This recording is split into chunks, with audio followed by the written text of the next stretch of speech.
Hello and welcome to the Nonsensical Podcast. This is episode 2.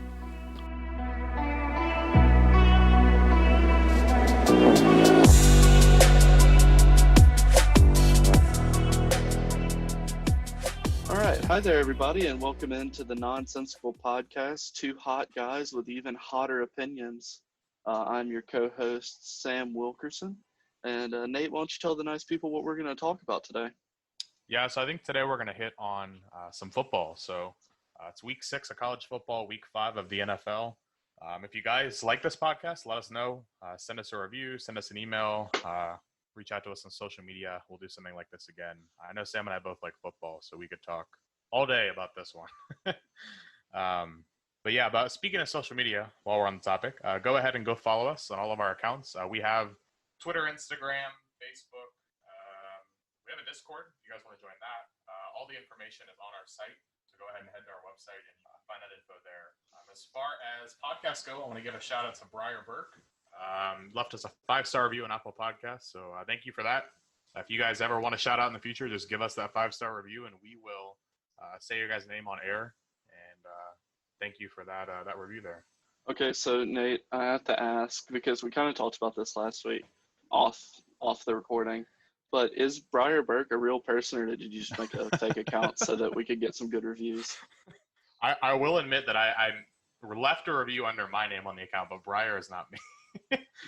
so I listen. I'm a nerd. I'll admit it. But I during COVID was playing Minecraft because there's nothing else to do. So I jumped on this realm with a couple hundred people from all over the place. I mean, there were dudes from Taiwan, and they're all over the world. And this one dude and I just happened to start talking. He kind of shows me around and stuff, and then I get on the Discord and talk to him, and he's like, "Hey, I see your little image there on Discord. Are you from Ohio?" I'm like, "Yeah, are you from Ohio?" So his name on Discord is actually Plays. So if you guys join our Discord, you'll see him in there. But him and another Ohioan in that group, the three of us kind of started a little Ohioan group chat on Discord, and from that we all kind of got close. And I learned that Briar's 20-30 minutes from where I live, so playing a video game with people all over the world, and I happened to meet a guy that's right down the road. So yeah, no, definitely not a fake person though. Alrighty then, Briar, I apologize for thinking you were fake. I'm sure we'll get a message about it. It's fine. You'll see him in the Oh Discord. yeah, he's gonna change that to 1 star. Oh, please no. I thought I was fake. Awesome. So our first segment here is actually college football. So let's see what we have to start out. It looks like we are just going to go through our rankings. So as far as the top 10 goes, obviously there are the official rankings, and I'll read those to you guys, and then Sam and I will kind of talk about ours and where we think teams should be. So as of, I believe Monday is when they came out. It is Clemson at 1, Bama at 2, Georgia at 3, Florida at 4, Notre Dame at 5, OSU at 6, Miami at 7, North Carolina at 8, Penn State at 9, and Oklahoma State at 10. With my rankings, my personal ones, what do you want to go? Do you want to go team by team, Sam? So number 1, number 2, go back and forth. Yeah, we'll do it. We'll do it like that, and then we can kind of talk about it, hash it out. Sure. All right. So who did you have for the number 1 spot? All right, I kept Clemson at number 1. I think it's their year. You know, they've had a few years where they've been really good and come close. Trevor Lawrence, it's his senior year, isn't it? No, I think he's only a junior this year, but he definitely. There's no chance he's staying. I don't see any reason for him to. So probably it's his last year at Clemson. So I think the motivation's there. You know, a lot of these teams are having a late start. They have it in their favor that they've been playing for 4 weeks now. They've really warmed up. You know, their schedule isn't that tough. I looked at it since they're playing in conference, but I think it's really their year to shine. Yeah, I get that. My number 1 is Ohio State, and I should probably preface for the fans. Sam's rolling his eyes at me. I'm a Florida fan first, but I'm also an Ohio State fan as a close second because I'm from Ohio. So obviously I have a bit of a bias, but I would say Ohio State just because of the veterans that we have. We have some older guys that have been around a little bit longer. And Trevor Lawrence has been there for a little while, and so has ETN. But I just think Ohio State has a slight edge. I'm not saying that OSU is miles above, and maybe I'll get attacked by all the OSU fans that give me crap for that. But I don't think Ohio State's miles ahead of the other teams. I think there's kind of three, and you guys will hear it throughout this podcast, but I think there's kind of three big headliner teams being OSU, Clemson, and Bama. And I think that it's kind of a close race for all three of them. I think any three would be a valid choice for any of the top three. But for me, I'm picking OSU at number one. I get that. Yeah, I could see that because you are a dirty Ohioan. Which I guess you guys probably figured it out. Clemson's my second. Again, I just think Ohio State has that little bit of a talent gap. Sorry, not talent, that experience gap. Just a little bit older, a little more experience, a little more in-game time. I think they have that little bit of an advantage over Clemson, but it's so close. It was hard for me to choose a top three. I think it is going to be a close one this year when it comes to the national championship. I think we're in for a pretty good game. At number 2, I got Florida coming in. I know Nate's excited about that one. As much as it pains me to say, because Dan Mullen is a dirty traitor. Well, he did get fired. So, I mean, he's doing great things for us. Yeah. I think he's doing some good things down there. You know what I heard this week watching the Gators game? What's that? Kyle Trask, our quarterback, wasn't. Yeah. I mean, it's pretty widely known that he wasn't like a super highly recruited quarterback. But his only other offer was from I think it was a Christian school, a D2 Christian school in Texas. So a tiny little school. But do you know what his ranking was? Like out of the, like ESPN 100, ESPN 200. You know what his ranking was? What's that? Dude was over the 2,000 mark. Oh my gosh. And now I just saw the article 10 minutes ago. He's in second place in Heisman voting. He's already up to second? Yeah, I mean, he has 10 touchdowns in 2 games, which I'll get into later on. I don't want to jump too far ahead. But yeah, I mean, he is killing it this year. Who's first? Trevor Lawrence. Yeah. And then Fields. The golden-haired goddess himself. Yeah, and I think once Ohio State comes back, Fields will jump Kyle Trask and maybe Lawrence. I think that'll be close all year long, but I think Trevor Lawrence will lead it for a lot of the year. But yeah, no, it's those three up top right now. Florida actually has two Heisman candidates right now on the list because Kyle Pitts is in the running too. Oh, that's our tight end. Look at you. 2 Heisman candidates. Not even Tebow could pull that off. Oh my gosh. There was a stat I heard watching the game this week. They had said something Kyle Trask did. It was the first time it's happened at Florida since Tebow. I think it had something to do with the amount of passing touchdowns he had, or maybe passing yards, but kind of shows that rebuilding of the dynasty we used to have. Dynasty is a strong word. Dynasty. And then I think Sam and I both have the same team for number 3. Bama. Oh yeah, the Crimson Tide.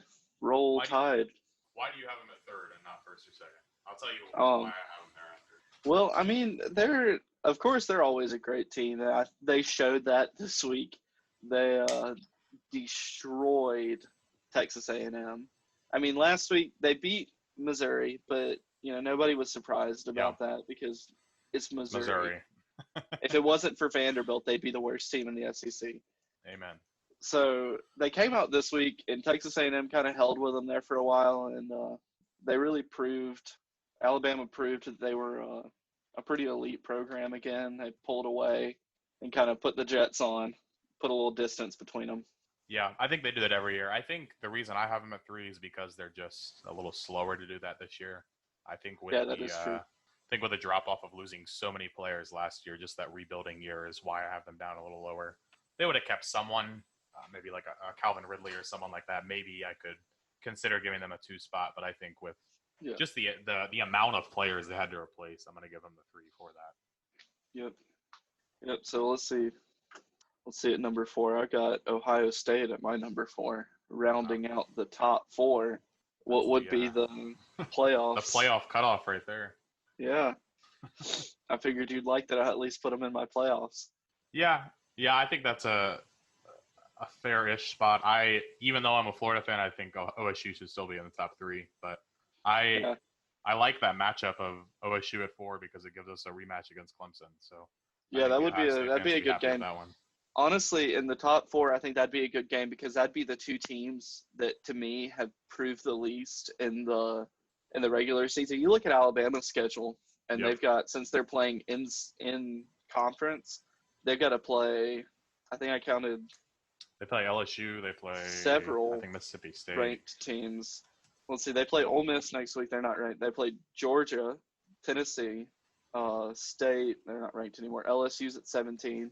Auburn at 13. They play at least 4 more ranked teams. And honestly, I think Kentucky could be ranked by the time they play them. Yeah, I think they should be, especially with how they played against. Who do they have the first week? Was it Ole Miss the first Bama? week? Georgia? No, they played Ole Miss this week. I think it was Georgia. Yeah, they played. It was one of the good. bigger SEC teams, but they played really well. Yeah, I think they'll be ranked by the time they play them. So Alabama, to me, has the hardest because they're in the SEC West, which is, in my opinion, the hardest conference in college football. It has the most consistently good programs. SEC East is, they got good programs, but the SEC West is where it happens.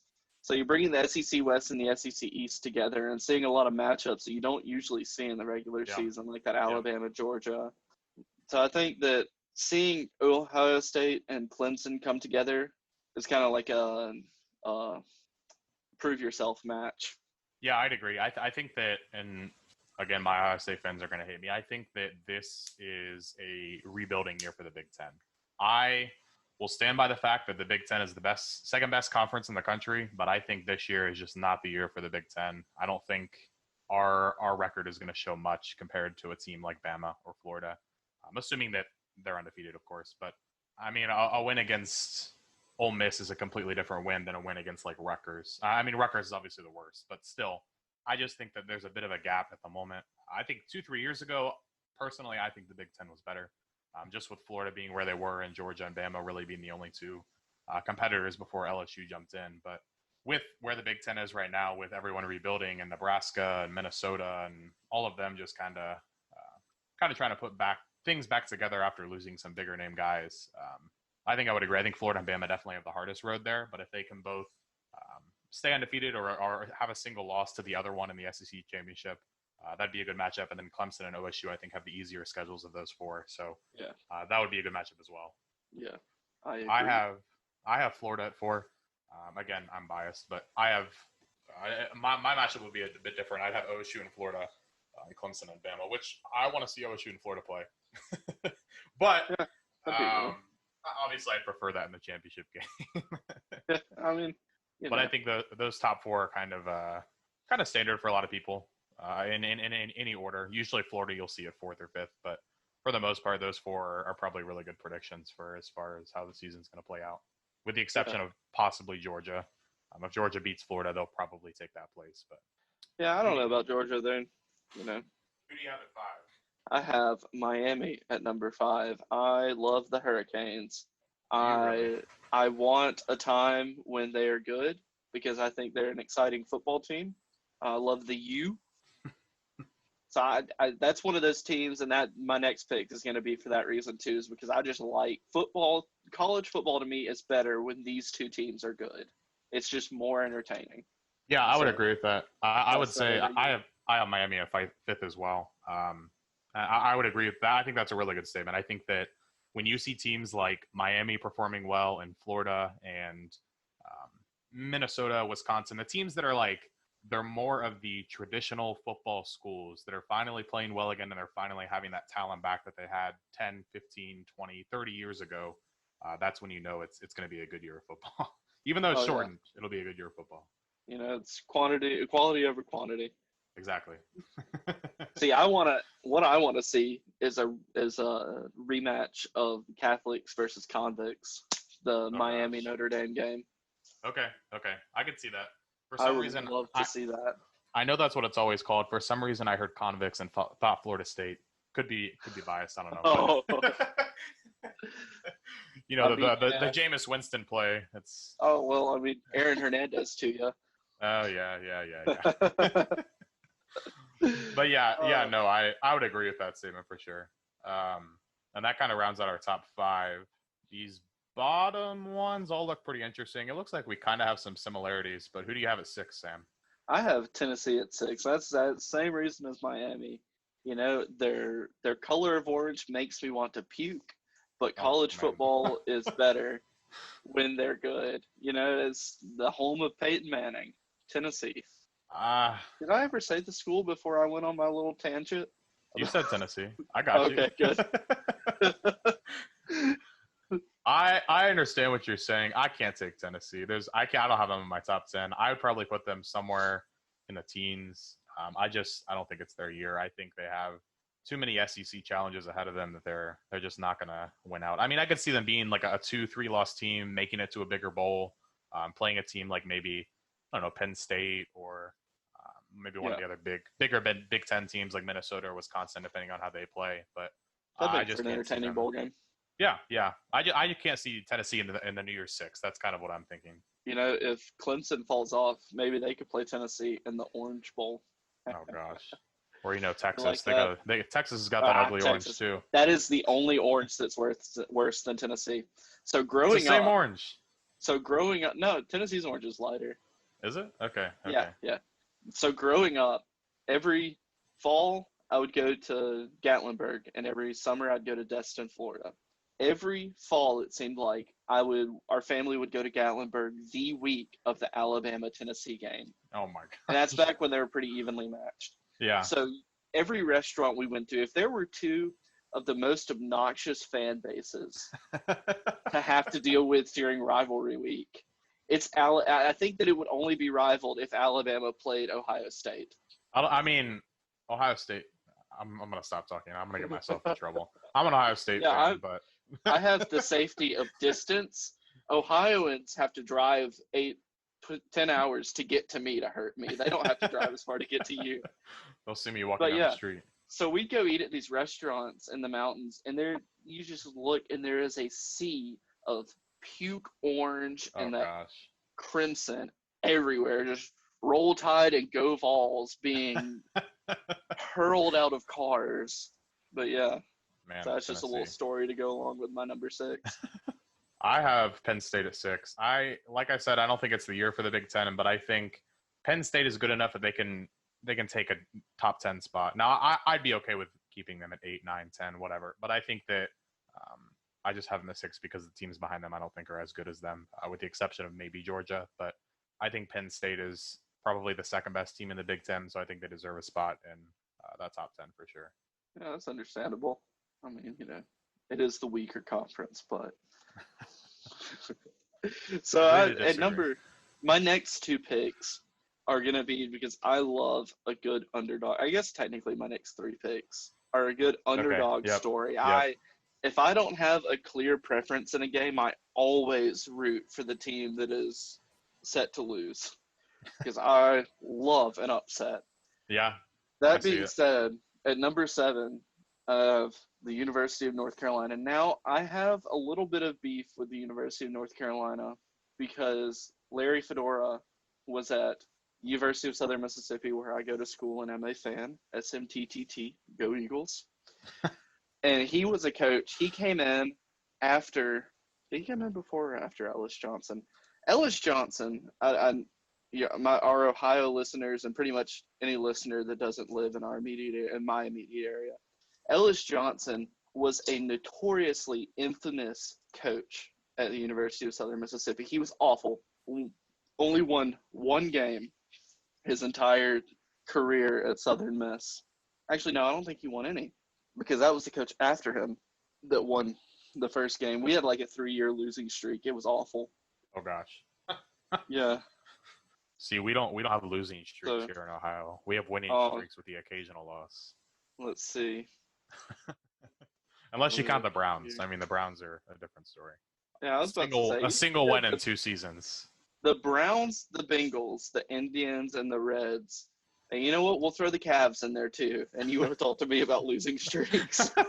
Hey, the curse of Cleveland is real. That's all I have to say. So I'm trying to look up. Okay, I'm just going to go off the top of my head. I'm pretty sure that Fedora left, and then Ellis Johnson came in. So Fedora made a big deal out of saying, I'll never leave the University of Southern Mississippi. I'm an Eagle for life, all this stuff. And he was a good coach. And then he left. And to just pour salt in the wound, Ellis Johnson was the coach that got the job after he left. Now, I'm sure that the one person listening to this that knows more about Eagle history than I am, send me a very angrily worded email. But So he left and went to UNC, and that was an open, gaping wound for a lot of Southern Miss fans for a while of him leaving. So that UNC is tainted in my eyes. But that being said, he's gone now. Mac Brown's the coach. Underdog. I think he's doing some good things at UNC. Yep. I'd like to see them up in the top 10. You might as well hit 8 and 9 as well. I mean, you said they're I'll all throw about the 8 same and 9 story in. for you. So Number 8, I'm going to go with Cincinnati. You know, I like to see them doing well.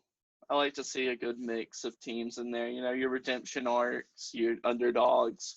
Helps that my boss is a Cincinnati fan. Might get some brownie points if he ever listens to this. Number 9 is the Minnesota Golden Gophers. This is the only team in the Big Ten that I will openly support. I love PJ Fleck. I don't know a single of their players. I don't even know where in Minnesota it is. But I love PJ Fleck, and for that reason alone, I want Minnesota to do well. is it the corn yellow pants he wears? Is that what it is? That is a nice shade of yellow. I like that shade of yellow. When Sam came I like up, his style. Sam came up for my wedding like what 4 or 5 weeks ago maybe. Yeah, You it's been saw a the few corn. weeks now. It's about harvest here, so it's time that the corn's turning and it's turning yellow. But he got to see his good bit of Ohio while he was up here. Midwest, Yes. I should say. We're barely Midwest, but it's the Midwest. The Middle East, as I like to call it. We're the heart of it all. I mean, we're between everything. We don't really No. claim anything. Except Ohio State football. Yeah, exactly. All So right, for me, I've got 7 Notre Dame. I have to put them in there. I mean, I hate Notre Dame as much as the next guy. I think everyone hates Notre Dame except for Notre Dame fans, to be honest. But I have to admit they have some talent. I don't think that they're going to the playoffs. I really hope they don't. I mean, I don't think they deserve that spot. And if they do, they'd be taking a spot from someone else that I think deserves it more. So yeah. I'd have to throw Notre Dame in there at 7. 8 for me is North Carolina for the similar reason Sam said. I just like the thought of their coaching now and their staff. I think that they're definitely turning that program around. They used to be great. They haven't performed as much in the past couple of years, but I think that they are turning that around and turning into a powerhouse again. And then me, number 9, I had Georgia. Again, kind of the same story as Notre Dame. I don't like Georgia. Got to throw them in there. I mean, you have to admit they have some talent. I think that, and I'll hit this later on in the podcast, but I think that the thing for Georgia that kills me and puts them so far down on my list is that they look like FSU did last year or the year before. They have all the talent. They have everyone there. They can't put it together, and that's what's killing them, I think. Oh, yeah. So they're the Browns of college football. Yeah, pretty much. It's the Jake Fromm part 2. Yes. Jake Fromm, yeah, he's graduated, isn't he? Is he playing in the NFL? Yeah, he's where's he at? I'll tell you. Hold on. Jake Fromm. He's like a 3rd string quarterback somewhere. There you go. First thing I pull up. Jake Fromm likely to be cut by Buffalo Bills. R.I.P. Jake Fromm. William Jacob Fromm. Billy Fromm. All right, yeah. So I guess I'll give my number. Oh no, did you give your number 9? I did. Yeah, that was your number 9. Yeah, you had Minnesota. I was looking at my list. Sorry.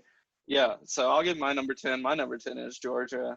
I mean, I like Kirby Smart. I think he's a good coach, but I think they're going to fall off. They're sitting at number 3 right now. I think definitely after they play Alabama. Nick Saban is undefeated against his assistant coaches. Yep. And I think that streak's definitely going to live on this year. I think they'll drop down. As much as I am biased, I genuinely don't think that they'll beat Florida. I think that if they can put everything together and start looking like Georgia again, maybe. But if they're playing the way they are now, I don't think there's a chance. See, the thing Florida was missing last year, they had the defense. Them and Auburn both, they had the defense, but they were just missing. They were missing something with the offense.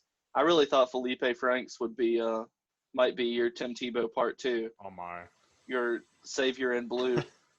I think but now the Felipe Franks injury, as bad as it sounds, that was the best thing that could happen to us because it put Kyle Trask solid in that number 1 spot. Oh my! And then with the Kyle Pitts transfer from Penn State, I think it's helped us out a lot. So is Kyle Trask about to enter your list of men you would marry? Right up there with Bono and Tim Tebow. No. I joke with Sam. I have a list of guys that I everything they do. I follow them. I like them. I listen like Bono, Urban Meyer, Tim Tebow, any of those guys. But no. See, it's all right for me to make jokes alluding to Nate being gay because he's actually married. I So, am. so Got it's the not ring on in my finger to doubt. prove it. My top 10's rounded out by Cincinnati. I love Luke Fickell. I think he's doing great things in Cincinnati. I think it is their year to kind of perform. I definitely think they're the best group of 5 teams. So outside of obviously the major conferences, I don't think there's anyone else that can kind of take that role.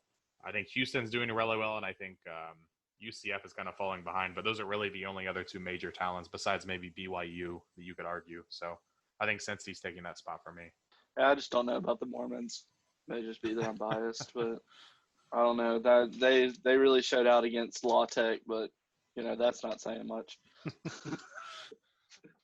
All right, so that's going to round out our top 10. It looks like our next topic is going to be the playoffs. So after this week of play, I had some big losses. Who is out of the playoffs? My first couple of bits that I have here to talk about are going to be Oklahoma, Texas, and the Big 12. What do you think, Sam? This is a painful topic. I'm a Mississippian in person, but I'm a Sooner at heart. I'm an Oklahoma fan, so it's been painful watching them do bad. They've been good a few years. We've been decent, been up there, but they just hadn't put it together. Hurts last year, Jalen Hurts just didn't feel like he came in from Alabama, came to Oklahoma so he could start. He just didn't feel like a Sooner at heart. So as bad as they're doing this year, I think that next year let Spencer Rattler get a little wet behind the ears. Let him get in there, have a little bit of experience. I think he'll come in there and really unite the team next year. But this year, yeah, they're out of contention. They're done for. I don't think the Big 12 at all is going to be represented.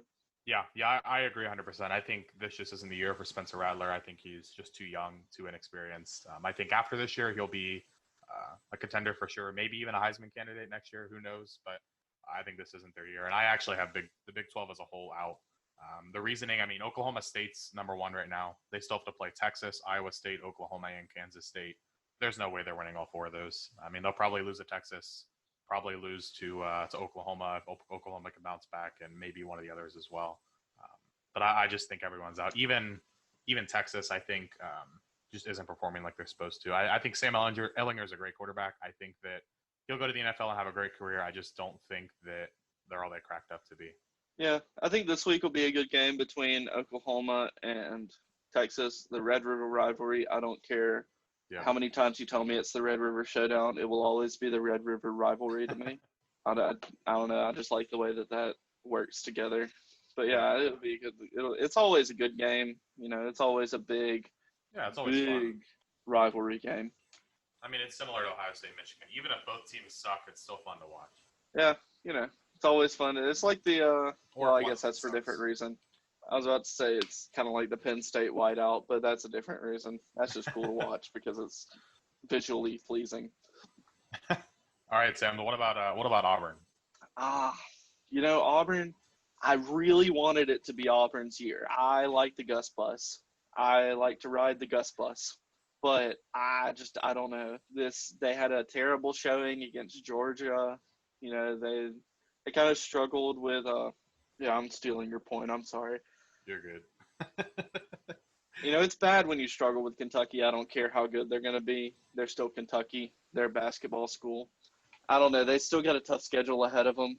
So I think this isn't their year. I think they're getting there, but just like Oklahoma, it's not their year yet.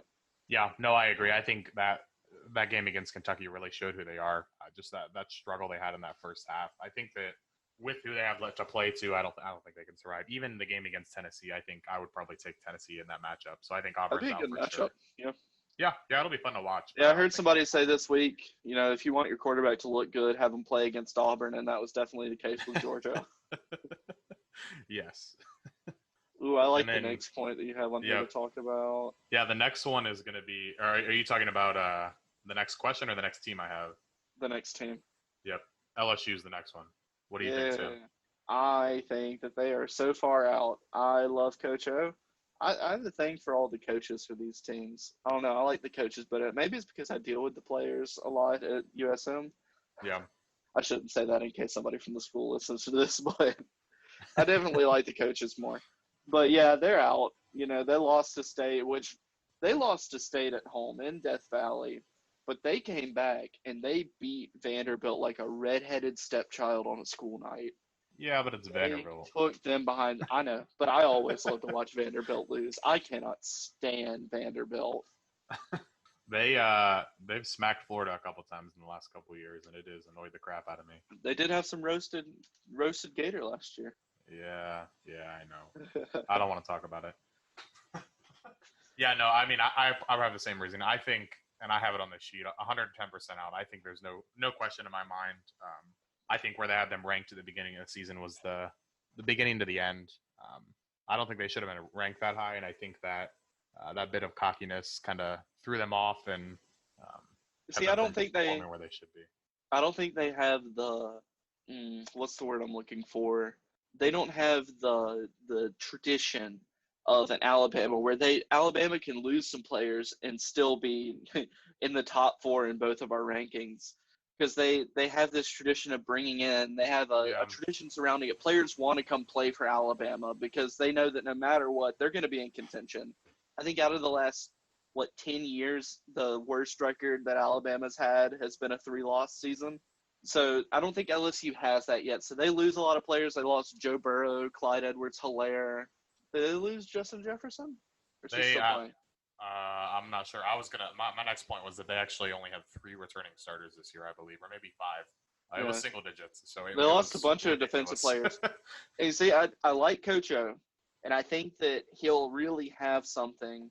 It goes back to what I was talking about with Oklahoma and being a Sooner quarterback and not just being a good quarterback. Jalen Hurts was a good quarterback, but he wasn't a Sooner quarterback. Coach O, he's a good coach, and he's a Cajun. So automatically, all of the LSU fans love him. Every LSU fan I know just thinks that he hung the moon. So I think he'll really have something, but he needs some years to build it up so that, especially he needs some years that he's not losing all of his starters, so that he can be like a Florida, an Alabama, or even I'd say Clemson, you know. Yeah.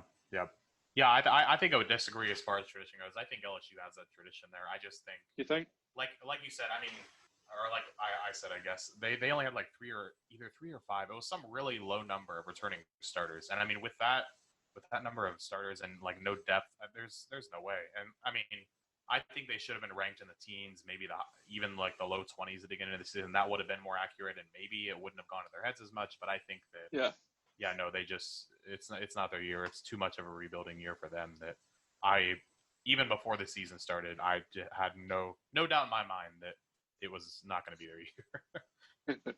All right, so next we are going to compare Ohio State, Alabama, and Clemson. So what do you think, Nate? Yeah, the thought behind this was kind of who do we think takes that number 1 spot and why, or if we even have a clearer answer to that question. My viewpoint is that they're all kind of ranked about equally, and I kind of hit on that already. And I think that, like I said earlier, OSU has that edge just because of experience, but I think OSU and Clemson are both kind of hand in hand. And even Bama, I would say you could argue a number 1 spot. I would put Bama 3rd just because the amount of players they lost, but I think all 3 of them could have that conversation as to who should be the number 1 seed. And I mean, depending on how each team plays each week, if Bama has a 60-point win, sure, throw them in number 1. If OSU beats Penn State by 30 points, put them in number 1. I mean, I think they all could fluctuate all season, and it's kind of going to come down to the wire as far as the playoffs goes as to who gets that number 1 seed and almost gets a bye by playing that number 4 seed instead of the 2 and 3 game. Yeah, I agree with that. You know, from what I've seen this year, and we haven't had Ohio State play yet. They start the 24th. Yep. But from what I've seen, you know, last year LSU kind of separated themselves from the pack pretty early on, and you kind of knew in the back of your head, oh, these guys are good. These guys are kind of they're at least going to be in the championship. We don't really know what's going to happen after that. But this year we haven't really seen that. You know, we got 3 teams that in the offseason have looked really good. They're high up in the rankings. I think it's going to be a good year overall for college football because of that. Because it leaves that air of mystery, that air of contention. Yeah, for sure. And I think I kind of hit all my points here. But like I said, I just think with the playmakers Ohio State has with Sean Wade and Garrett Wilson and Chris Olave and all those older guys, that this is finally like their year to shine. I think this is that's what gives OSU the advantage for me. But yeah, I think all three of them could take that spot. Yeah. From there, though, I mean, obviously we both agree that those are kind of the top three, and they're kind of a group of their own almost. The next question we're going to kind of cover is who's that second tier. So who's right behind the top three and has a chance to make the playoffs, but not the same level as those three teams. All right, so I'll let you. I see from what you've typed out that you have a very heated opinion for this one, so I'll let you go first. So Sam's kind of talking about this little script I have here. I actually just kind of named the next looks like 5 teams or so, and I kind of made my points as far as each one goes. I know Sam had Florida in the top 4. I think he had them at second, but yeah, Florida's actually the first one I have here. Even though Sam had them second, even if I had them ranked in the top 3, I think that they're still not that same level as the other 3 teams. I think that they're definitely second tier, though. I think with Kyle Trask and Kyle Pitts, and I mean, just the stats. I mean, if you look at Trask, the first 2 games, 10 touchdowns in 2 games, and I believe it was over 350 yards both games. And I think that was the stat I was referencing earlier. He's the first Gator to do that since Tim Tebow, which is crazy, and the first Gator to have 10 touchdowns in the first 2 games since 1998. So when I was born. So I think they're definitely pulling ahead of the other teams by far. I mean, I wouldn't even be surprised if Kyle Pitts set a record this year as far as receiving touchdowns go. He's already at 6, 22 is the record. Even if he got in like 3rd place at like 18 touchdowns, I would not be surprised one bit. Yeah, I think Florida's a team that we could see come into the playoffs at number 4, maybe upset maybe Clemson. I think they would pull an upset on Clemson, come in there, end up in the championship, and it'd be a good game. But I don't know that I could put them on top. I think they are going to be that second tier. I think they're going to be second tier until the end of the season. I think they might show us something real substantive in the postseason. For sure. Next, I kind of have Notre Dame here. I'll give you guys my opinion, then I'll let Sam. Sam's shaking his head at me. He probably wouldn't even consider Notre Dame. But my thoughts are that they're overrated. I think they're overrated every year. But I still admit they have some real talent. I think that watching them play no competition the last couple of years has kind of thrown me off. But I think this year playing in the ACC is going to be a really good test for them. I think playing Clemson and maybe playing one of the other couple of big teams in there is going to give them that record to make a case to go to the playoffs, unlike other years. I think if they were out of the ACC and they were playing their normal schedule, I would not even give them a chance. But because they're in the ACC, as long as they can hold up and be a one-loss team at the end of the season, I'll take them as a second-tier team. I cannot stand Notre Dame. I've said that about, I think, 3 or 4 teams this podcast. But there are a few teams I just don't like, and Notre Dame's one of them. Every year, they're ranked up there, and every year they stay ranked. They stay ranked well until they play somebody. Last year, they played Georgia. After they played Georgia, dropped out. And just the one thing I need to get off my chest, I cannot stand their dollar store looking helmets. That is the cheapest gold paint I have ever seen in my life. You don't like the gold helmets, Sam? I do not like their shiny gold helmets. They look like PJ Fleck waxed his head and walked out there. Oh, man. I like it. I think I like the tradition behind it, but like you said, I can't stand Notre Dame. I'm not going to take them out of my rankings because of that, but I think you have stronger feelings against them than I do. I definitely do. That's why Oklahoma State and Texas will also never be in my top 10. Yep, I can see that. And Ole Miss. That rounds out the top 5. All right, so next up we got UNC. So my viewpoint, I think they're a little scary for Clemson and Notre Dame. I think it'll give them a bit of a challenge, but I don't see them as a second-tier team. I see them as a up-and-coming team, but I would still put them down with some lower teams like Minnesota or Wisconsin or heck, even like Oregon, Washington, Cal, teams like that. I think that they are just outside of that, and if they perform really well this year, maybe they can be in that by the end of the year or early next year. But I think as of right now, I can't take them as a legitimate contender for that playoff spot. Yeah, I agree with you. I think UNC's in there. They're going to keep Notre Dame and Clemson honest. There'll be a little bit of competition in there for them. Give them a little bit of practice. But I don't think they're quite at the elite level yet. Mac Brown, spends a little more time with it. I think they'll get there. I'd like to see them get there because I love to see an underdog team, but I don't think that it's their year. I don't think that I think that they're tertiary, but not secondary. What are you thinking on Penn State? I know you had said earlier that you think Minnesota deserves to be ranked with PJ Fleck. Do you think Penn State is a legitimate team that could go for the playoffs? I don't know. Honestly, I don't know very much about Penn State. You probably know more about Penn State than I do. I know that their history from the last couple of years has been kind of a little bit of overhype. I love watching their whiteout game every year. That's about all I know about Penn State. I could see them and could them and Ohio State play for the Big Ten? I have no idea how the Big Ten's structured.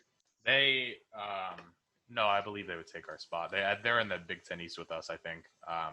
Okay. Let me check that to make sure. Fact check myself. Yeah. No, they're in our division, so they wouldn't be able to do that. I mean, I think Big Ten West winner will probably end up being. I think they're all not even. I mean, I'd be happy taking Nebraska, Wisconsin, Minnesota, even maybe Illinois this year because Illinois is looking good. But I don't think the Big Ten West is anything to be afraid of. Big Ten Fighting East, Illinois. Maybe, Big Ten East, maybe. But I think, Penn State for me, I can see them as a team that could fight for that playoffs. The only way I could see them in the playoffs, though, is if they beat Ohio State, and that's not going to happen. Oh, yeah. Unless every other team on this list drops and loses like 2 games each, Penn State's not making it. Oh, yeah, no. Oh, there's the next one. The next one I know a little bit more about. Georgia. Georgia. Talk to me. So, I might have overhyped that. Yeah, no, I mean, I'm probably echoing myself at this point that Georgia, they're a good program. Kirby Smart's got his head on straight. He's doing good over there. He's building up. This is completely off topic. I'm going to finish my sentence and then I'm going to go off topic. He's building a good program. I think that they'll be one of those teams that consistently produces, but they aren't a powerhouse. Completely off topic. Did you see the video of the Bulldogs snapping at one of the Auburn players after they scored a touchdown? I did not. Yeah. So the player tried to jog down the sideline and kind of do the kind of thing to the fans. Yeah. And he jogged past the Bulldog and it lunged at him. Open mouth lunged at him. That's what you get for being an Auburn player, am I right? Oh, yeah. That's what you get for being a Tiger. Being a dirty, dirty Tiger. What do you think about Georgia? I mean, you see my notes here. I think, and this is a bit of a stretch. I think it's a bold prediction, but I think that for me, it's kind of the fall of a dynasty. I think that, like I said earlier, reminding me of FSU and reminding me of the talent they have and just not being able to put it together is kind of the end of Georgia for the next couple of years. And I think players will see that. I think the guys coming in the 21 class and the 22 class are gonna look at Georgia and say, I don't want to play there. I want to go to Bama. I want to go to Ohio State. I want to go to Oregon and win a championship game, even though they might not be a playoff contender. Maybe you can win that conference championship. So I am not happy with Georgia right now. I would say that they're still in that second tier for me, but I think they're barely there. And I think by the end of the season, depending on what they do, they might be falling for me. Our last one here is Miami. So the U. I know Sam likes them a lot. I'll give you guys my bid and then I'll let Sam go because I know what his thoughts are going to be. I think they're back. I think it's their year to finally start playing again. Derek King is playing really well right now. I mean, their offense is killing it. I think that if they can hold it together and if they can at least perform against Clemson this week, even if it's a loss, I don't think it's a death sentence for them. I think if they can show themselves, if they can show up against Clemson this week and play, I'm content with taking them as that 4th seed in the playoffs, depending on what everyone else does. Yeah, I definitely agree with that. I think that they would live from a loss this weekend, but I think they need to keep it close. They need to show up. They need to play. They need to play hard. But I love, and it's not even that I love Miami. It is give or take. They've produced some NFL players that I really didn't like, Jeremy Shockey being one of them. I don't like Jeremy Shockey. But I love when they're a charismatic team. You look back to them playing in the 80s, and they They're like Cobra Kai from the Karate Oh Kid. my gosh. They're so arrogant. They're so charismatic, but you know they're good. You know, they're showing up with military fatigues to the game, to the game. They're just like, they're doing this crazy. They're like Cam Newton. Well, I say they're like Cam Newton. They were actually good in the 80s. Cam Newton shows up and he's just flamboyant, just wears what he wants to wear. That's how the U was in the 80s, and that's what I'd like to see them come back to. I'd like to see this flamboyant, over-the-top football team come back into college football. I see it. I see.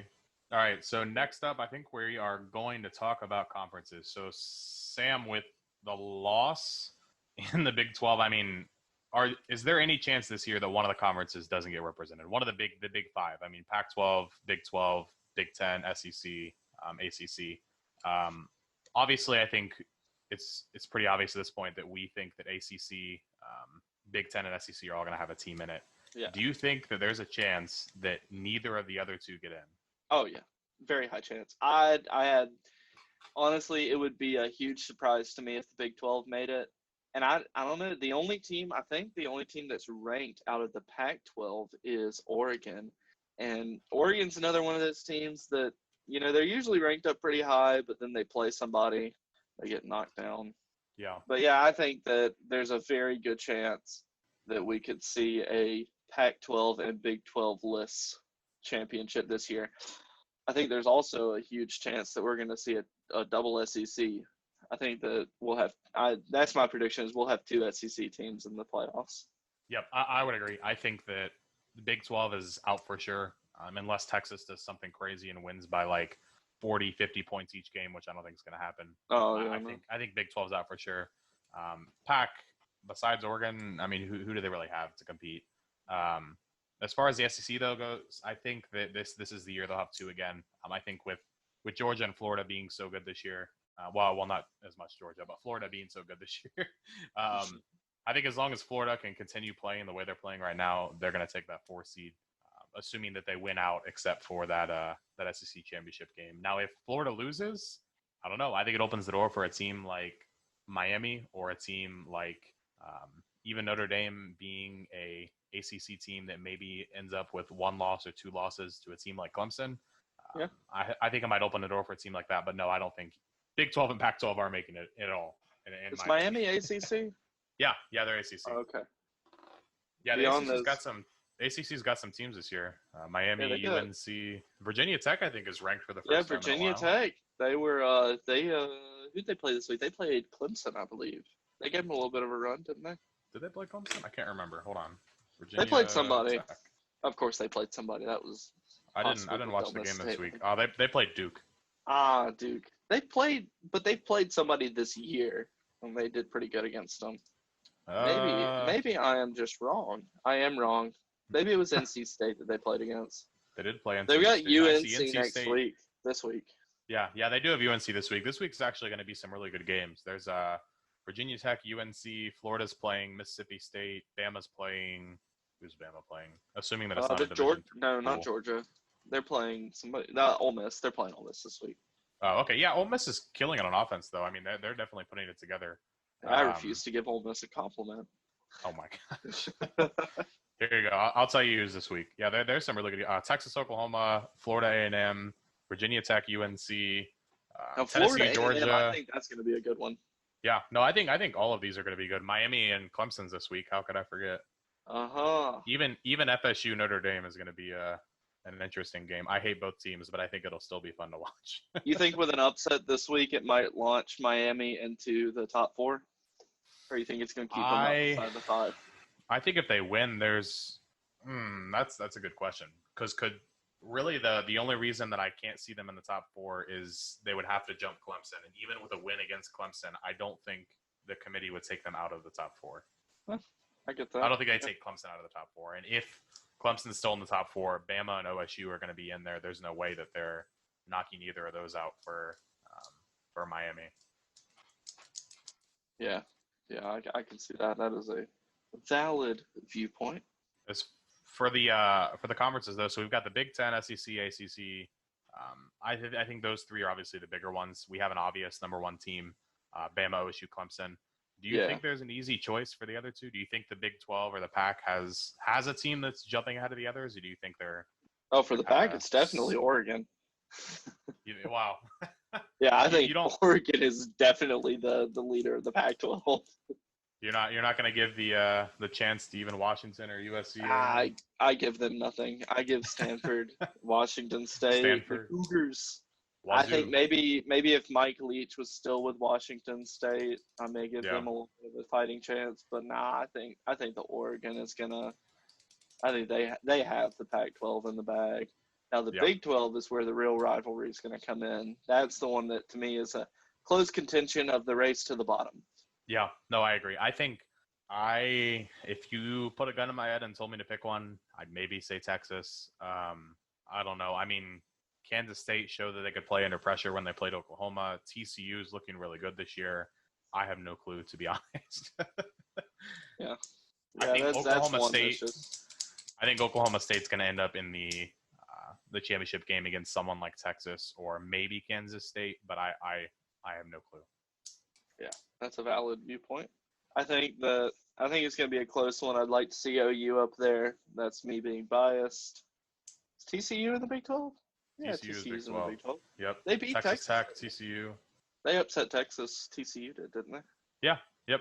Yeah, that's what I'm saying. They're looking really good this year. Their offense. I'd like to see the Horned Frogs up there. Is on fire. Yeah, I think the Horn. I'd like to see the. If the Sooners don't make it, I'd like to see the Horned Frogs. You know, I love that. Otherwise, fun. That purple, right? Oh my gosh. I do. I kind of like the color purple, but if there is a color purple I like, it would have to be the LSU purple. Yeah. It's about the same. It's really similar. I can't stand the Baltimore Ravens purple. I just don't like how dark it is. So we kind of have that. About the Ravens, though. Sorry. Oh, the Raven. Oh man, the Ravens. I'm excited to see how J.K. Dobbins keeps playing. Of course you are. Go Bucks. Yeah. Go Blue. Hey, that's heresy up here in Ohio. You'll get lunch for that. Yeah, I might have just alienated all of our Ohio State listeners. It's okay. I'll be the Ohio State guy here. That team up north. We don't even say the M word. We say that team up north. Oh yeah, down here it's that's how state refers to Mississippi. Ole Miss is T-Sun, the school up north. Yeah, it's TTNU here, or TTN, or no, sorry, TTUN or TTN. That team up north or the team north. Yeah, you know what I mean. Yeah, no, Michigan. I just said the word. The week of the game, you'll actually, if you go on campus, you'll see every M crossed off on campus. So students, fans, I mean, everyone will take red tape and just go around campus, go around downtown Columbus. You'll see M's crossed out everywhere from like Gahanna to like Dublin. I mean, you obviously you don't know what I'm talking about, but all over the place. Every M is X'd out. It's like some Bloods and Crips level rivalry. Yeah. We take our football seriously up here, unlike you, clearly you Mississippi people. I don't know. Apparently, you've never been down here for the Egg Bowl. Some people just never experience an Egg Bowl, and it shows. Yeah. So we've got some obvious number one teams here. What are you thinking about number two for each conference? At least give me the big ones. So Big Ten, SEC, ACC. What about SEC? You want to hit that one first? All right, SEC. I think that it's going to be close contention. I say that. We've kind of dogged Georgia this entire time. I don't know. I think Florida would definitely pull ahead in the race between Georgia and Florida. I think that Florida is going to have to be my number two for SEC. I think that Georgia will take in number three, but Florida, I'll have to put Florida at number two. Yeah, no, I agree. I think there's some teams that could take that spot from Georgia, at least. I don't know if anyone could take it from Florida, but teams like Tennessee, maybe. Even like as much as I'm regretting my thoughts right now, I wouldn't even put where was I going with this comment? Man, I lost my train of thought really quickly there. Mississippi State.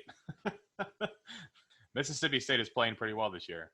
I mean, assuming Florida loses a couple of games, I would take them to be at least closer. But I mean, Florida's really the only one in my mind.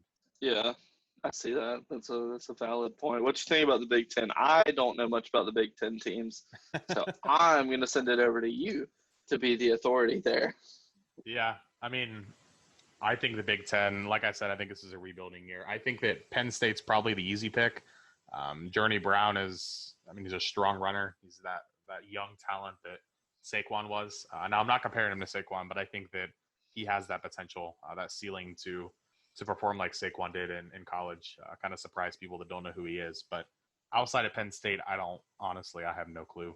I mean, the Big Ten this year just isn't really impressing me. I can look it up real quick, the rankings, but I just don't think that any of them really stand out in my mind. Maybe I would take Michigan just because it's Michigan and because they're kind of that tradition, one of those schools that kids go to just because it is a bigger school. Maybe Wisconsin on the other end, but I don't know if there's an easy pick besides Penn State there. Definitely not Rutgers, I'll tell you that. Rutgers, and I'm sorry if any of you out there listening are from New Jersey. Rutgers is the worst team in Division I football, in my eyes. The only person from New Jersey that I think would be listening to this would be Janet. And if Janet is listening, I mean every word of this. I cannot stand anything that comes from New Jersey. I think Rutgers is so far behind. Honestly, I don't understand why Maryland and Rutgers are in the Big Ten. I think that Maryland at least has a little bit more of a reason, but if I were redoing the Big Ten again, get rid of Maryland and Rutgers, add Notre Dame, add maybe West Virginia because they're right between Ohio State and Penn State. But those two I never understood the addition to either of those teams. Now this one you might have a little bit more knowledge on. ACC, who are you thinking? Oh, it looks like Sam's mic's cutting out a little bit. So while he messes with that, for my ACC pick, I am probably going to go with Miami. I think that they're all pretty close. And like I said before, I think I have to give Notre Dame some credit, but I don't know if I can give them that second spot. I think Miami is going to take it for me. I just think that they're playing really well. I think that the way that they're headed right now, they're probably going to be in that ACC championship game. North Carolina's playing really well too, and I think Notre Dame is as well, but I just can't see either of them taking that spot. Sam is texting me right now. It looks like his if I do this, is there a large echo? I don't hear one at the moment.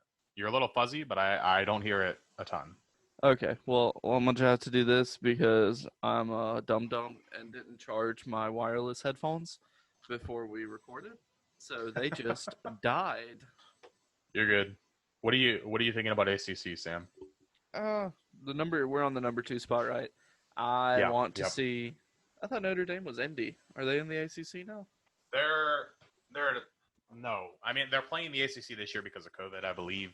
I think they're included with the ACC rankings technically, but they're not an ACC team. No. Okay. So, yeah, I think Miami will be at that number 2. I don't know if we see them upset Clemson. I think they maybe Clemson will be in the number 2. Yep. I'd like to see a world in which that happened. Our next little segment here, we're just talking about that gap between that number 1 and number 2 team. I think we already hit it pretty good, so I think we might just go over this pretty quickly. But Sam, ranking these from the largest gap to the smallest gap, I'll go first. I'll let you kind of take your thoughts on this. But as far as the big 3 conferences go for me, ACC, Big Ten, SEC. Largest gap, I think, I'll save for last. Smallest gap, I think, will be the first one I hit. So I think for me, Bama and Florida are going to be probably 1 and 2. And I think I'm going to take them as that smallest gap just because I think Florida has that chance to upset Bama. I think that this is our year. I think that it's the year that we finally take that SEC championship back. Go Gators. But I don't know if I'm going to take us to even get to the playoffs or win the playoffs, but I think that we definitely have at least a chance to upset Bama in that number 1 spot. So I'm going to take them as my number 3. Yeah, I think the largest gap whenever we're talking about conferences, I don't know, I just talked about how I think Clemson and Miami are going to be close. So I think that I'm going to have to by default go with the Big Ten for my largest gap. You know, I don't really know what's coming out of Penn State, but I don't think they're the powerhouse that OSU is. Yeah, and I had them as my second highest. I think that Penn State's still a really good program. I think they're going to be in the New Year's Six, but I think that gap is just so big between OSU and every other Big Ten team that it is just too far for me. I think that they're there's too much of a gap that I don't think OSU is going to be upset by anyone. If they did, it'd probably be Penn State, but I think the chances of that are so slim that it's not a close race in my mind. Yeah. Well then. So I think is it time for us to go to segment 2? Yeah, let's hit that pro football news. Yeah, segment 2. This is the one I was excited about. I actually got to watch some pro games. For context, for the listener, I have dove into this podcast without having watched a single down of college football from this past weekend. So I am going off of the highlights. So if you are sitting screaming at your phone about how stupid this Sam guy is and how he knows nothing about college football, that's why. So now that we're at pro football, I actually watched a little bit of pro football. Yep. Yeah, no, I watched a lot of college football this weekend. I think I watched at least 2-3 games, and then kind of the highlights of every other big game, every other ranked team. But professional football, I probably only watched 3 or 4 games, so it's kind of like a flip between us, I believe. But yeah, I can still balance. speak on this one some. What's your? I think Sam's gonna kind of lead this segment because he's probably the more professional football buff between the two of us. So hit me with that first All right, topic, Sam. so this is just some initial questions I had. Then I wrote these questions before this week, so some of these are going to be, they're not going to age well. So the first one is, and I think this one did age well, is are the New York Giants, have they proven themselves to be a one-trick pony after Saquon's out? You know, I like me some Danny Dimes. I think Golden Tate's a good receiver. Now, I did think it was very entertaining when Golden Tate and Jalen Ramsey got into a fight after the game. But I think that them losing their RB1 kind of it hurt their backfield, and it's showing on the scoreboard. What do you think? Yeah, I think I would agree with that. I think you see my notes here. I think they've played really ugly, and with Saquon out and Freeman in, I think they're just so one-dimensional that it's hard. Now, with that being said, I think it's a good opportunity for Daniel Jones to step up and show what kind of a leader he could be. Danny Dimes. I think New York drafted him thinking that he could be that leader that Eli was. I mean, he wasn't a number 1 overall pick on anyone's board, I don't think, but I think that New York saw what he could be and saw the potential he had there, and I think they really want him to kind of show that off this season with that Saquon injury and him being probably, arguably, and you might disagree with me, but I would say he's arguably the best player on that team. Daniel Jones or Saquon Barkley? Outside of Saquon. The only one left. Outside, okay, yeah. Yeah, that's a good point. Yeah. Yeah, I'd go with that. Yeah, I think Devontae Freeman, he was good. I liked him with the Falcons. He was on my fantasy team one year. Yep. But, I don't know, he just fell off. He got traded to the Giants. He just fell off. Yep. Kind of like, I think kind of like Todd Gurley. Todd Gurley's kind of in that same boat for me. Or even like Kareem Hunt. Yeah. Kareem Hunt's doing pretty well this year, but being behind Nick Chubb, I think is kind of overshadowing him. Yeah. So the next one is one that didn't age well, and that is is Tampa a complete flop or are they just warming up? And I think that there's a very clear answer after Tom Brady. Yeah. My notes say Tom is not a joke. Yeah. That's I think some of us were thinking that after this past but before this past week, but I mean he passed for like 368 yards or something like that. It was closer to 400, yeah. and then 5 touchdowns. So 5 touchdowns, yeah. Yeah, I mean he played. I like really what he's well, doing there. I think that he showed because didn't Mike Evans get hurt? So that's their receiving core is done. Godwin and Evans are both out. I think Evans, or maybe he's questionable. Godwin's definitely out. Oh yeah, Godwin's definitely out because he's on my fantasy team. He's really hurting me right now. Is Gronk playing at all? I mean, obviously he's playing. Is he performing at all? I should say. Let me see. I'll look it up. I haven't heard anything about Gronk this year. Let's see how he's doing. Coming back from retirement, you have to imagine that he's not in the same shape he used to be. But I think he'll be in this league. I think Joel has him in our fantasy league. So he does. Country Road, take me home. That's what it is. Yeah. Oh, he only had 2 points this week. 3 points.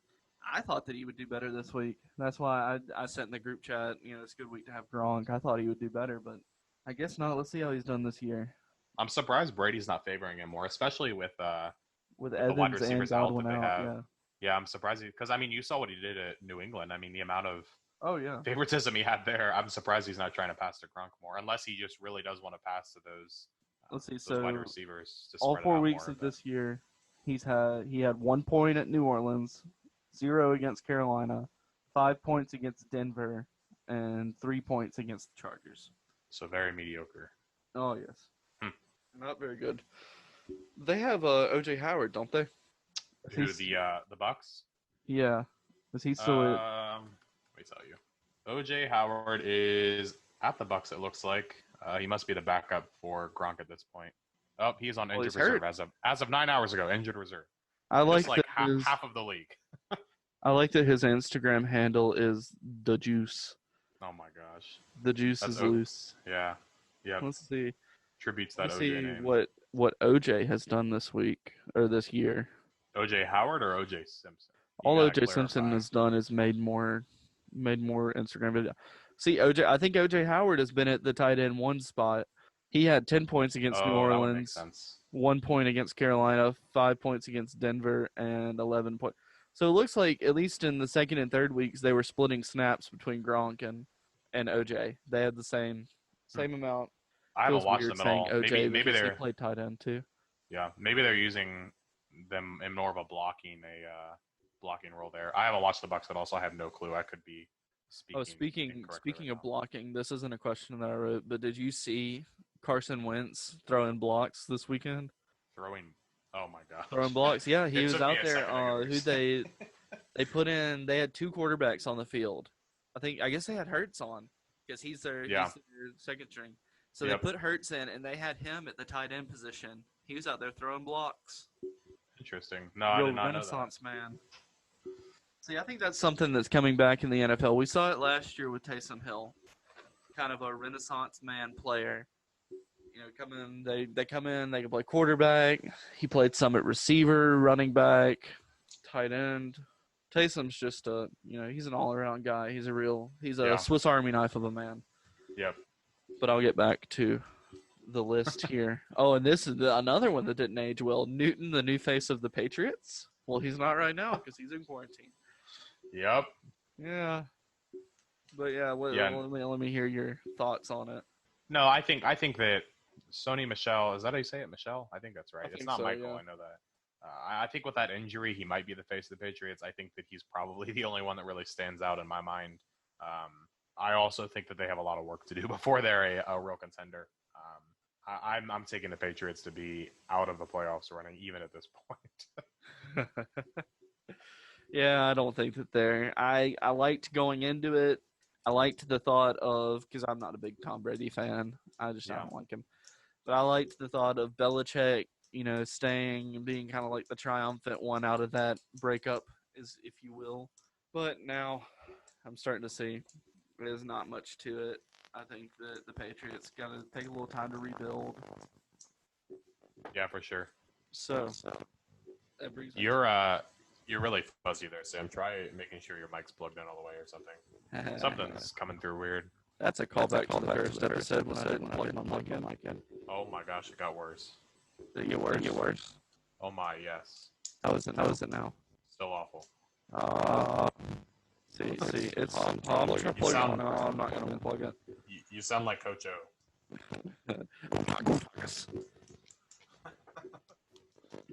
I don't know what to try here. I'm going to plug it. Oh yeah, you sound a lot better now. Is that working? Yeah. Are you just on computer audio? All right. You're welcome. Yep. Awesome. Cool. So what's next? Let's see. Browns. The Browns are next. Hit me with that question, Sam. I'm sorry. Hold on. I'm working on You're it. good. Can you hear me? Yeah, I can hear you. All right. Cool. Technical issue. Sorry, everyone. Yeah, we're having technical. We'll have to Jamie cut this out in post. Still figuring out that podcasting thing, All right, so this is one I think has aged well. Kinda. I guess they won, but have the Browns proved that this NBA All-Star team concept doesn't transfer well to the NFL? So we've seen with Golden State come in, get a bunch of great players, put them all on a team, and we've kind of seen it with the Lakers too. They come in and they kind of dominate the league for a couple of years. The Browns tried that concept. They went out and they got Jarvis Landry, OBJ, the greatest quarterback of all time, Baker Mayfield, Oh my Kareem Hunt, and they brought them all together. And they had this kind of all-star fantasy team, and they just they've kind of proved to be a dud. Now, I will say, Jarvis Landry is the best professional quarterback in Ohio right now. Oh my gosh. I think it's still up in the air for me. I think that last year was definitely a bust. I think if last year is anything to take away, that it doesn't work. But if we're looking at this year, I think that they're playing much better. I think Odell's back after this week. And here's another note that I had. You probably agree with it because you're a big Baker fan, but I think that Baker is our next generation quarterback. So looking at past guys like Eli and Phillip Rivers, I don't think he's the most exciting quarterback, but I think that he is so consistent, and I think that he is just kind of that mellow guy that can perform under pressure. I think he is our generation's quarterback that can kind of lead the way for new guys like Kyler and let's see who else just got drafted. Daniel Jones, Jalen Hurts, Gardner Minshew. Gardner Minshew's doing really well, but I think he's kind of leading that pack because he's just a little bit older. He is. He's a good actor too. Yeah, those insurance commercials are hilarious. Yeah, they are. Did you see the Heisman House? Club. The Heisman House. Oh yeah, my boy Tim with the beard and the castaway hair. I thought that was good. I don't remember Lamar Jackson. When did Lamar Jackson win the Heisman? Right before he went to the NFL. Oh, thank you for that. Like what year? Was that 2015, 2016? Oh gosh, you're testing my knowledge. Heisman winners by the year. I believe it was the year I graduated, 2016. Yeah, Lamar Jackson, 2016. Yeah. Wow, Baker won it in 2017. For some reason, I had in my mind that he's been a pro quarterback for longer than that. In my mind, I thought that he was older than Lamar Jackson, but yeah, no, Lamar's actually older, but it's only his third year. So yeah, that's true. But yeah, I thought that was a funny commercial. So let's see what we have next. The 49ers. So to me, I think the 49ers are kind of like LSU, only that didn't win the Super Bowl last year. So are the 49ers a one-year wonder? What do you think? I think it could be worse. I also think they're not a Super Bowl team. I think that they're a threat to teams that are kind of middle of the pack. I think that they can perform with some of those teams, but I am not taking them for the Super Bowl. I'm not taking them for AFC, NFC games. I'm not even taking them for the playoffs. I think that they're a decent team, but I think they definitely have some work. And Nick is out for the year, I believe, Nick Bosa. And I think he's probably the star on their defense. So Jimmy G's coming back this week, I think. Yeah. No, I think that for me, they're just too mediocre to be a Super Bowl contender again. Little Nicky Mullins has been filling in at QB. That's a Southern grad. Is he really? He is. He played there during the Ellis Johnson years. He was actually, fun fact, so he's from Hoover, Alabama. That's right outside of Birmingham. Yeah. I told you, I gave you a little bit of history earlier about I think it was a 3-year loss streak, but it might have been a 2-year. I'm not sure. But they broke the losing streak with him playing the University of Alabama at Birmingham in his hometown. Yeah. Little facts there. Alrighty then. So, next question. Could the Titans take it home this year? Do you think it's their year? Honestly, like I said, I haven't not been watching the NFL as much this year. I think the Titans are playing really well from what I've been watching, but I don't think I can make a decision on that one. I think that they're playing really well, but I don't want to jump to any decisions on that yet. Let's see. They're one of the only undefeated teams left. Let me look at I think there's 3 of them, I believe. Yeah, there's 3 or 4. Let me see. I know that the Chiefs are undefeated. Wow. I know that the Bills are undefeated. Yep, I knew that too. Josh Rosen's been really well. Steelers, Titans. That's the only 4 left. Yes. With a 0 in the loss column. Yep. So who do you? I guess we'll play a little bit of like the first, like we did in the college football. Out of the undefeated teams, who you think is a clear leader? Out of the undefeated teams, so let's see. You said I'm looking Bills, at it on my Patriots, computer too. Chiefs, or not Patriots. Bills, Chiefs, Steelers, Titans. Bills, Chiefs, Steelers, Titans. I'm not taking the Steelers. I'll tell you that much. I'm probably going to take the Chiefs. Pat Mahomes is just too good of a quarterback to say that they're not at least a number 2 talent. I think the Bills could have a run this year. I think that and this kind of gets into our next question, so I might be jumping the gun, but I think that they could be a Super Bowl team. I don't know if I'm taking them as my number one, and I could probably say the same thing for the Seahawks. I think Russell Wilson's always a great quarterback, but I just don't know if there's a clear leader outside of Kansas City at this point for me. Who did the Seahawks lose to? Where? The Seahawks are undefeated. They sure. Why aren't they showing up here? I was looking in the AFC. I was looking in the AFC. Yeah, I forgot about the Seahawks. Yeah, they're good. Oh, the Packers are undefeated too. Wow, I'm really, really not good at my job here. Yeah, out of those, I like the Packers. I think that they're always a good team. They kind of stay in contention, and Russell Wilson and the Seahawks.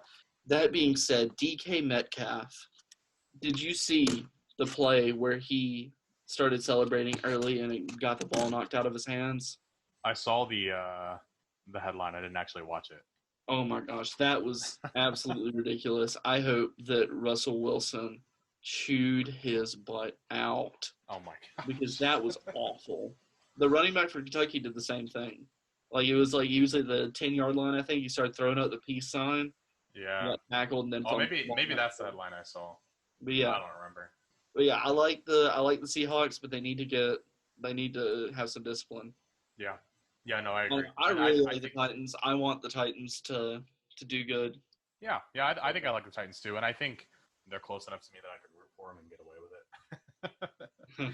it. No, I mean, I think they're doing really well. I don't know if I'm taking them as a number one seed, but I think they're having a really good year, and I think that they'll probably keep that up for a little while.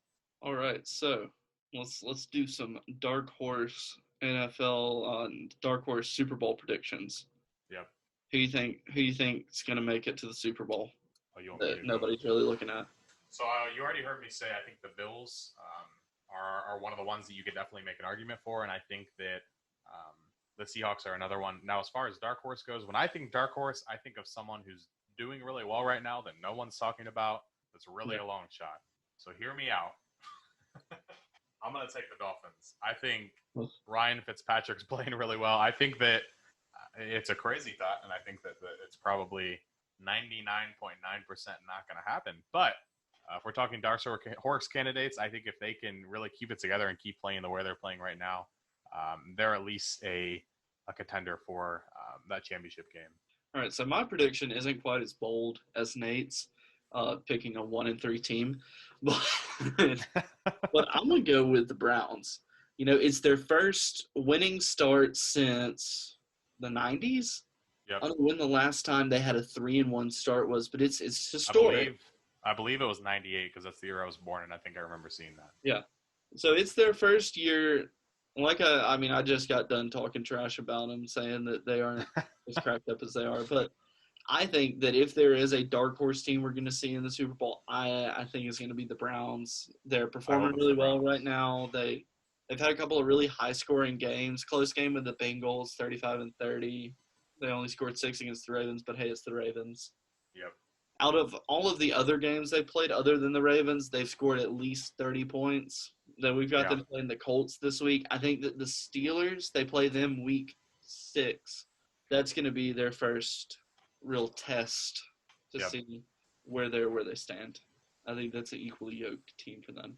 I will say that I am a bit biased. So you guys know our college picks, and as far as like our favorite teams go, I am a Jags fan first, and then everything else is probably tied after that. I like my Florida football, so after that it's probably tied between the Dolphins, the Browns, and probably I almost said Redskins. They're still the Redskins to me. Washington, just because they have so many Buckeyes. But I mean, those three are probably my second favorite. Sam, I think, is a Saints fan, if I'm correct. Oh yes, I am. But just so you guys know, for reference, if we sound biased at all, that's probably why. Probably why I picked the Dolphins, because I'm going with my Florida teams. I like the Jags too. That would have been my second option on that one, but I'm definitely biased on that. I have no delusions that the Saints are gonna do anything. I think they're having a really bad year. Michael Thomas needs to get back. Yeah, you just traded him away in fantasy. You gave him to me. I did, but that's only because I have, at least in that league, I have a good receiver core, and I could do with, once Godwin gets back, I have some really good receivers, and Jarvis Landry will do good enough filling in. Yep. I traded a you Jarvis Landry and David Johnson for Michael Thomas. I needed a consistent running back. That was. I know you did. That's why I offered him to you. I got Miles Gaskins though as my RB3, so I'm still happy. But my thought process was, I'm looking pretty good this year. Even if I don't win this year, you know who I'm going to have for my 2 keepers next year? Zeke and Michael Thomas. Oh my gosh. Oh my God. Sucks for you guys. Yeah. All right, so that's a fitting segue. Is it time for New Orleans to start looking for a new QB1? What are your Your thoughts? thoughts? You there? Yeah, I said, what are your thoughts? You want me to go or you want to go? Oh yeah, I can go. Breeze is a good quarterback. He's been a great quarterback. He's been there since Forever. how long? He won the Super Bowl with him in 2009. Yeah, it's been a long time. Yeah, but he's definitely a face of the franchise, a franchise quarterback. And I think, there's been a lot of talk surrounding this with Aaron Rodgers kind of struggling to keep. There's been a lot of controversy around him and the Packers trying to bring somebody in. But I don't think anybody's talking about what New Orleans is going to do, because we saw last year Breeze was out for 5 weeks, I believe. Yeah, something like that.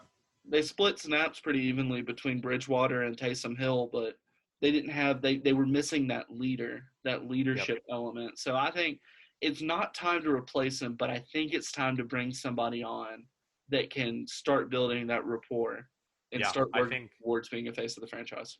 Yeah, and I might combine these next 2 questions together. The next one, Sam, that's a good one. Is the era of our childhood hero quarterbacks coming to an end? And the reason I might combine those, I think, yes, it's coming to an end. And with New Orleans specifically, I think that this is one of the last few productive years for Drew Brees. Not that he's not going to perform, not that they couldn't contend for a Super Bowl in the next couple of years with him, but I think he's getting to the age where they need to draft a backup behind him. They need to draft someone like Justin Fields or Trevor Lawrence or someone like that they can train under Drew Brees, have him learn for 2-3 years, and then maybe sell Drew Brees high if they can get a little bit out of him, maybe get a draft pick or something like that, or maybe just let him retire at the team that he's played for forever. Speaking of, I think I'd like to see him retire rather than get traded away. Yep. No, I think it's time for them to start looking for a new quarterback, and I think the same thing for, like you said, Aaron Rodgers. It's time for them to find someone. I think the same thing for some of the guys like Tom Brady, Phillip Rivers. Some of those guys, they're just getting to the point where you have to start looking for someone else to fill that spot. And you might as well do it now while you have someone to train him and a leader like those guys to kind of take them under their wing. Yeah, that's always that's the misconception. I think that once these new guys come in, they kind of all the fans think, oh, they're replacing him. They're replacing our quarterback. They're replacing our quarterback. And I think that we need to stop jumping to conclusions about it. Let them come in, because that's going to produce some great quarterbacks. Let them come in, train under the older guy. Don't be too eager to get out there and take some snaps in the first game. Train under the older guy, learn how to be a leader of the team, be a face of the franchise, and when you pay your dues, then take over, Yeah, I think that was the plan with Daniel Jones, but, I mean, obviously that didn't work out. But I think, I think that's definitely the mindset people should kind of switch to. With these guys retiring, they should be training guys like, I mean, I have a couple of examples. I have Cam Newton, Baker Mayfield, Gardner Minshew, Joe Burrow. These generational talents, I think that there's so much talent at quarterback right now in the NFL that you have to get younger guys like this underneath someone else. And Baker and Cam and even Gardner Minshew are kind of ahead of that. They've been in the league for a little bit longer, so they have that bit of an advantage where they can lead a team. Guys like Joe Burrow and even Dwayne Haskins shouldn't be starting at Washington. Obviously, they don't have anyone else, but I think he should be underneath someone. I think that Trevor Lawrence and Justin Fields, as good as a quarterback as they are, I think the best thing for those college guys like that is being underneath a guy that can really train them and teach them how to lead and be that leader for a team like the Saints that have been good for so long that if those fans get a bad quarterback, they're not going to be happy. Oh, no, it'll be riots. Yep. It will be. So, yeah, that's I'd have thought, but it has left my head. I wanted to go back and talk about Baker, because I think what makes, because you were talking about it a little bit earlier, talking about Baker being a good representation of a quarterback, just a generation of quarterback. I think the reason that we're seeing that is you look back in the 70s and you look at your quarterbacks like Hollywood Joe Namath, Terry Bradshaw. What's another one I'm thinking of? He played for the Cowboys. I don't know the old NFL as well. I know Oh, the well. NFL from like 2010 on. Oh well, you look at those, and they're these bombastic, these characters. They're like a caricature. You look Yeah. at Hollywood Joe Namath with his fur suits on, and I think that's what we're seeing with Baker Mayfield. Is we're seeing him come in and he's doing commercials. He's a good actor. He's kind of the face of a lot of different things. He's in the Heisman House. He's in the what I don't even know what I think insurance. it's Progressive commercials. Progressive. I believe. Maybe I could be wrong. He's just he's in Hulu. He does a lot of advertisements for Hulu. Yeah. But he comes in there and he's getting his face out there. I think that's what it is. It's the face recognition, the brand recognition that's getting him out there and making him that face of the years to come. Yeah, I agree. All right, so that segues also into well into our final question, our final discussion of the day. Which college produces the best NFL quarterbacks? I'll let you go first because mine Oh, is you'll not let me really go the most. My answer is not the most traditional. See, I think that in the past, it's always been these colleges that don't produce as well. We have, I've seen what you've written down, and I thought it, so I'm not just blatantly stealing your point, but it's always been the colleges that don't produce as well. But I think we could be seeing a turn in that because Burrow's he's been thrust into this role, and I wish he would have had some time to savor, to develop, Yep. to marinate. But he's already kind of stepping up and showing himself as a leader. So I think that we could be seeing a switch from these no-name quarterbacks coming in to some of the bigger quarterbacks not being flops. We talked about Jake Fromm a little bit earlier and how he's being traded. But Yep. I think that we could start seeing a generation like Baker Mayfield, like Kyler Murray, big names from college coming in from good teams and then transitioning into the NFL. Yeah. No, and Sam kind of already hit on mine. He started to hit it at least. But what I kind of have here is that usually you see these schools that can't win anything. I mean, Drew Brees went to Purdue. Aaron Rodgers went to Cal. Big Ben went to Miami of Ohio. Like, they're at these schools that maybe win a conference championship every once in a while, but when are they going to be in the playoffs? I mean, that's just what you've seen forever. I mean, Tom Brady might be a little bit of an exception. He went to Michigan, and I mean, some of the other guys, Cam Newton went to Auburn, but still, they're not like, it's not Bama, it's not Ohio State, it's not Florida, it's not any of those teams that are known for winning championships, or Oklahoma.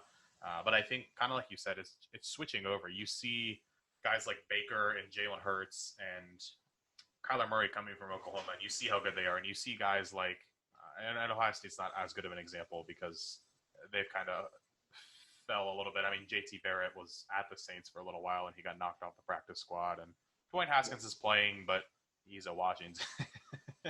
But I think Justin Fields is going to be a good NFL quarterback. He already plays like an NFL quarterback.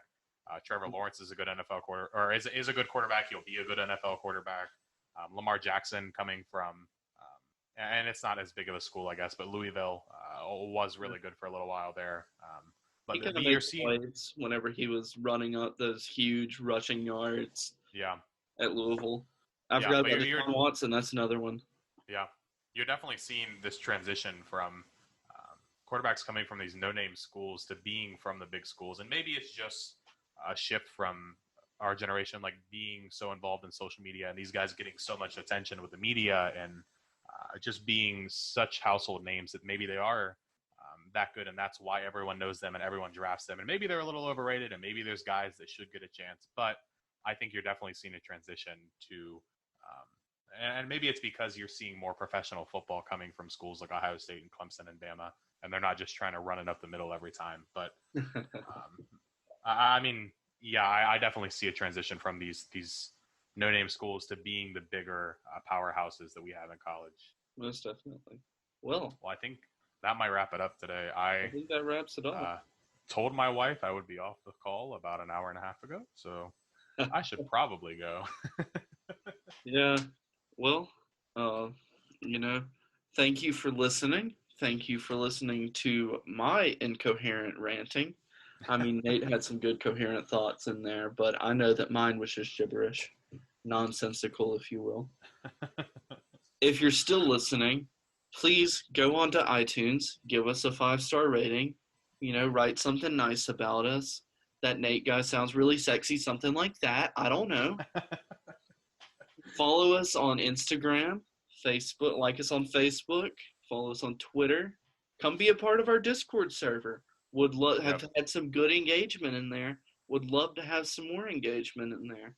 So thanks for listening, and hopefully you'll hear us again next week. Yep. Thank you guys so much. We are excited to see where it goes from here. We actually had to cut this one a little short. We actually have college football playoffs coming up next. Maybe we'll hit on that in our 4th or 5th podcast. But yeah, we do have a podcast coming up here soon with a guest, special guest. So yeah, definitely be listening in. Check for updates on social media. Check our site. But yeah, thank you guys so much for listening. It was great talking with you all. And Sam, is that it for us? I think that's it. Have a great week, guys. Have a great week. Listen in next time. Love you.